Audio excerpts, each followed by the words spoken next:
Hello and welcome to another Marvel Stock vs. Blog Post video. It's been a while, but I'm finally back with a new video. I'll try and get a better upload schedule, but anyway, we have a new video here. We're going to be talking about the Jade Giantess, she-hul. She's arriving to the game.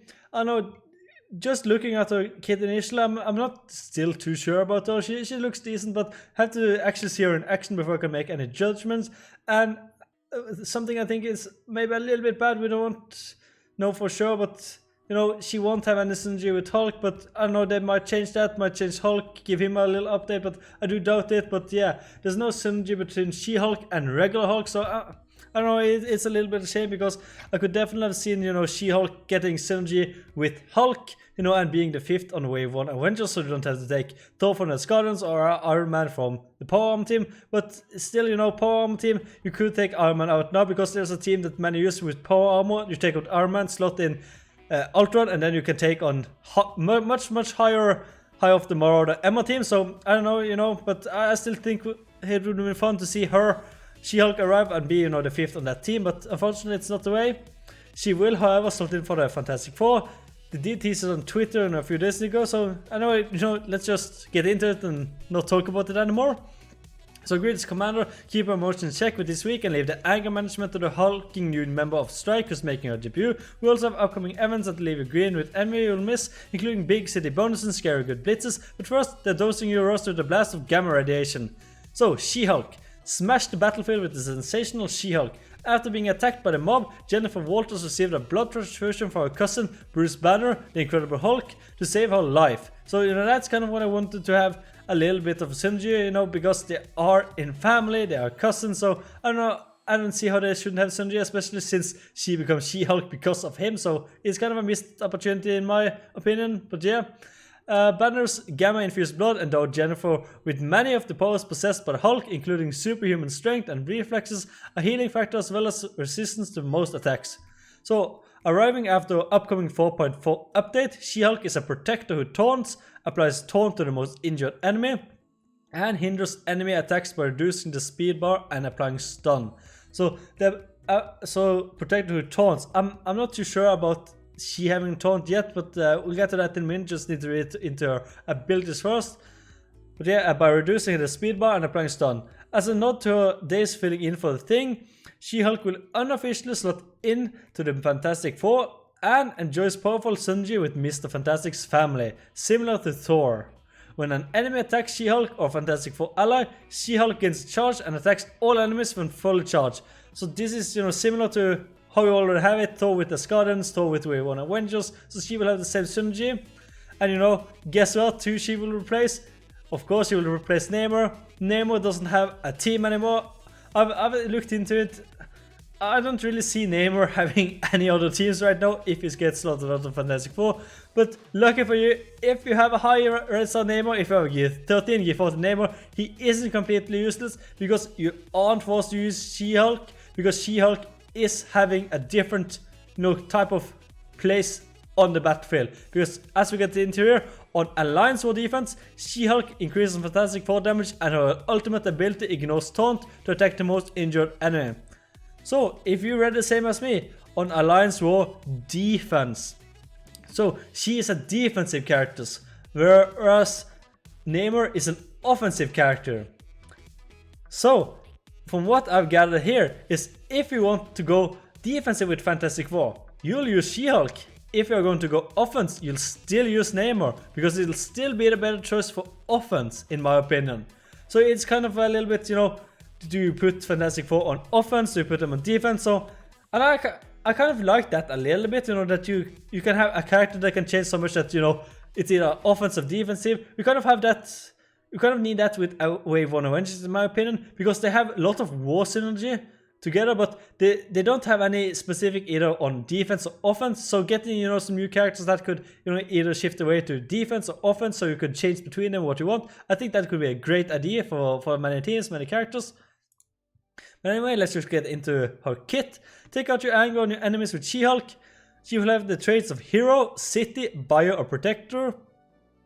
So while you could slot her in on the Fantastic Four, where she would probably be best, you know, if you're using Namor and using them on offense, you know, maybe you could slot her in on the City team. You know, maybe you could take them on the Young Avengers team. Maybe you could take them on, you know, whatever team, Defenders. Who knows? You know, just try it out. Try the team. We kind of need to try it out. So yeah, that's all I gotta say. City, just test out. Maybe she'll better there, and then you can still use Neymar on offense as a team. But on defense, I think she will be best. So her basic Gamma Slam. Attack primary target for damage and apply defense down. So, you know, just standard damage down, defense down. Very good to have the defense down, but, you know, would have been better if it changed to other targets. Her special Injunction, energy cost 4 out of 4. So I'm just going by that these here are with the tier 4 abilities, just so you know. So you need the orange mat to get the full effect of this here. Just be out there looking for that. So attack primary target for damage and reduce speed bar. Reduce speed bar for adjacent targets. Gain taunt and heal for a percentage of this character's max health. So this looks very good, but 4 to 4 can kind of, you know, do it a little bit dirty by not being so good. But that depends on how much it reduces speed bar, because there isn't a number, it just reduces speed bar, so we'll still have to see that. And we have the gain taunt and heal for percent of this character's max health. So, and then we'll move on to the ultimate controlled rage. Energy cost 5 out of 5. Attack the primary target for damage and apply stun. Stun, always good, you know, never fails with that. Apply taunt to the most injured enemy. So that's definitely good, especially if you may go up against something like the Guardians where, you know, somebody that's damaged will hide under stealth. So even more as Guardians counter, you know, maybe, I don't know. On war defense, attack the target with the most damage, ignoring taunt, and apply stun. And apply taunt to the most injured enemy. So there's a lot, from what I get by this is either they have accidentally written this here twice, or it will get applied twice. So my take is either you get a double taunt on the most injured, so you know you get taunt for 2 taunts, or you get taunt on the 2 most injured. But I think it's most likely to be double taunt on them, so I think that's pretty good. No hiding anymore, will go down. So the passive, Cold Order on turn, heal self for a percentage of this character's max health. Hopefully it will be a high percentage of the survivability, considering she is going to have taunt. On stealth, gain taunt and health for self of a percentage of the character's max health. So if she can stealth, you know, if Invisible Woman uses her stealth, you know, she will gain taunt here. She will gain taunt and heal herself. And gain damage per charge, so she will of course have charge. And when an enemy attacks this character or a Fantastic Four ally, gain +1 charge up to a maximum of 5. So she will be a little bit better than Thor, you know, considering that she can attack her instead of just attacking the enemies. But yeah, it kind of depends on the damage she does, because as we all know, Hulk Slam, insane. If you have a big Hulk, it's insane slam, does much damage.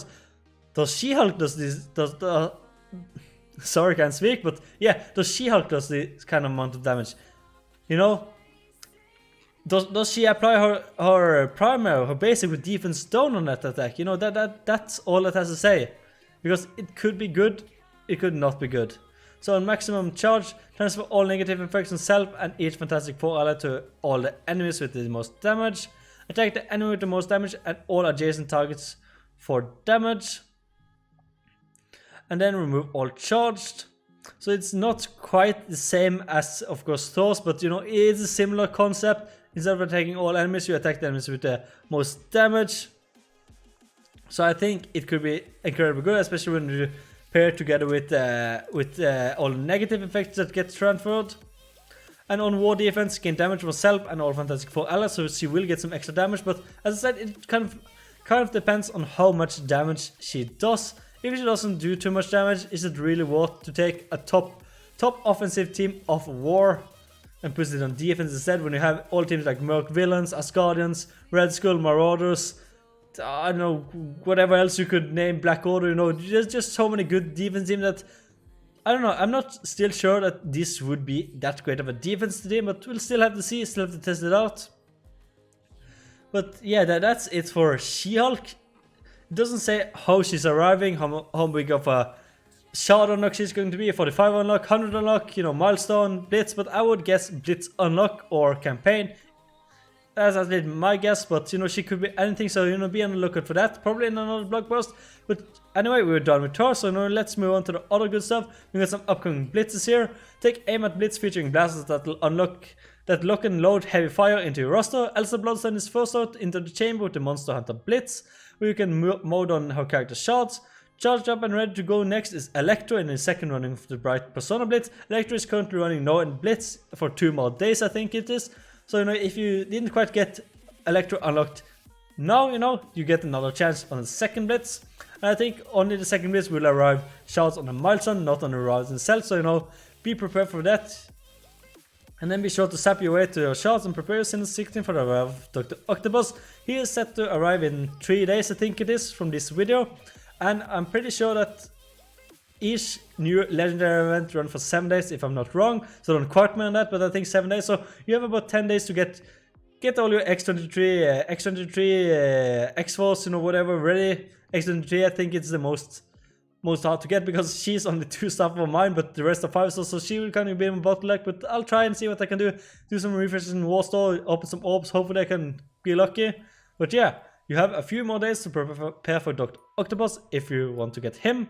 We got some bonus event, Neighborhood Watch. Give a boost to your heroes and villains to patrol the city with the Neighborhood Watch event, where you can grab double shot modes from the following campaign nodes. We got Punisher, Luke Cage, Night Nurse, Jessica Jones, Iron Fist, Ghost Rider, Miss Marvel, which would indicate that the block party is soon approaching, because that's usually what's happened whenever that approaches.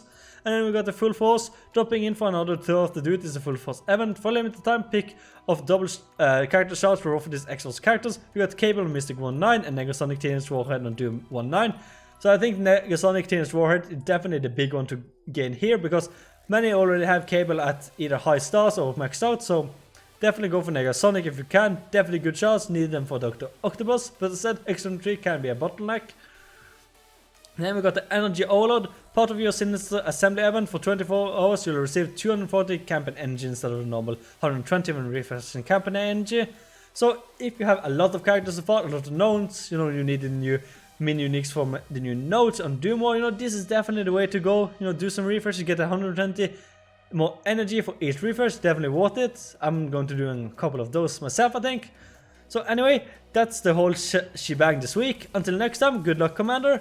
So yeah, that's the blog post here for this week, the Jade Giantess. I'll probably link the whole blog post down below in the description. You know, if you're interested in checking that out yourself and reading it. But yeah, the big news is She-Hul is coming. She's going to be a Fantastic Four on the Fantastic Four team, sorting out Namor. Now, if you want to use them on defense, if you still want to use Fantastic Four on offense, you're still going to be using Namor, in my opinion. But as I said, still have to test them out. Both teams out. You know what's best, what works best. Should you still, you know, use them on offense or just go full defense? You know, we'll have to see. So anyway, thank you guys for watching. Hope you enjoyed. Please leave a like if you did, you know. And we're looking forward to testing She-Hul out when she comes. I'll most likely be doing this in stream. And you can, of course, follow me at twitch.tv/Rupkle66 for when I was stream Marvel Strike Force. I usually try to stream every day, but, you know, sometimes there goes a few days between. But yeah, anyway, thank you for watching. And I'll see you in the next video.